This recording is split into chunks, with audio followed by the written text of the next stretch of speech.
ये तो आप सबको ज्ञात होगा कि गणेश चतुर्थी भाद्रपद माह की शुक्ल पक्ष की चतुर्थी को मनाई जाती है। पर क्या आपको ये ज्ञात है कि यह क्यों मनाई जाती है और इसके अन्य नाम क्या हैं? गणेश चतुर्थी के अन्य नाम हैं चौथी, चविती, गणेश पूजा, गणेश उत्सव और कलंकी चतुर्थी। गणेश चतुर्थी क्यों मनाई जाती है?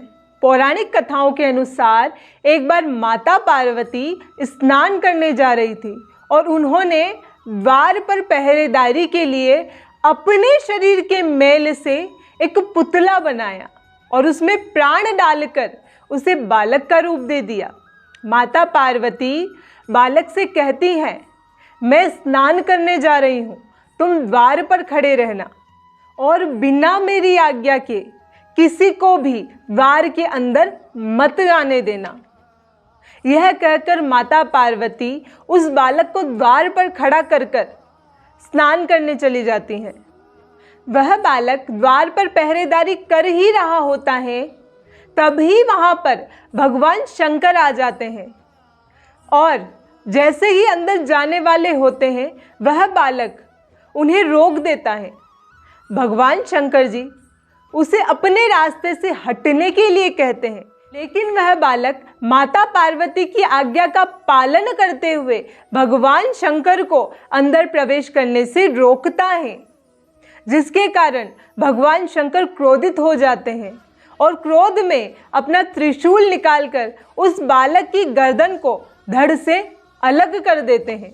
बालक की दर्द भरी आवाज़ को सुनकर माता पार्वती जब बाहर आती हैं तो वो उस बालक के कटे सर को देखकर बहुत दुखी होती हैं और भगवान शंकर को बताती हैं कि ये उन्हीं के द्वारा बनाया गया बालक है जो उनकी आज्ञा का पालन कर रहा था और वह भगवान शंकर से अपने पुत्र को पुनः जीवित करने के लिए कहती हैं। फिर भगवान शंकर अपने सेवकों को, अपने गणों को आदेश देते हैं कि वे पृथ्वी लोक पर जाएं और जिस बच्चे की माँ अपने बच्चे की तरफ पीठ कर सो रही हो उस बच्चे का सर काटकर ले आए। सेवक जाते हैं, उन्हें एक हाथी का बच्चा दिखाई देता है जिसकी तरफ उसकी माँ पीठ कर सो रही होती है, तो वे उस बच्चे का सर काटकर ले आते हैं। फिर भगवान शंकर जी उस हाथी के सिर को उस बालक के सिर के स्थान पर लगाकर उसे पुनः जीवित कर देते हैं और भगवान शंकर जी उसे अपने सभी गणों का स्वामी घोषित कर देते हैं।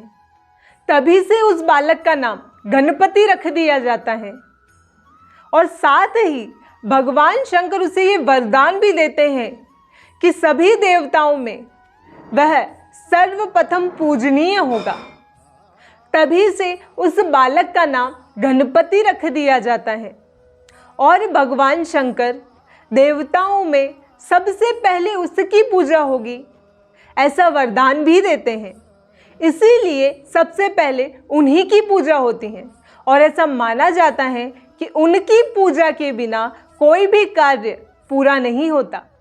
जैसा मैंने आपको शुरुआत में बताया, गणेश चतुर्थी को कलंकी चतुर्थी भी कहते हैं और उस दिन क्या नहीं करना चाहिए, उसे कलंकी चतुर्थी क्यों कहते हैं, ये मैं आपको अगली वीडियो में बताऊंगी। आप सभी को गणेश चतुर्थी की हार्दिक शुभकामनाएं। राधे राधे कृष्णा।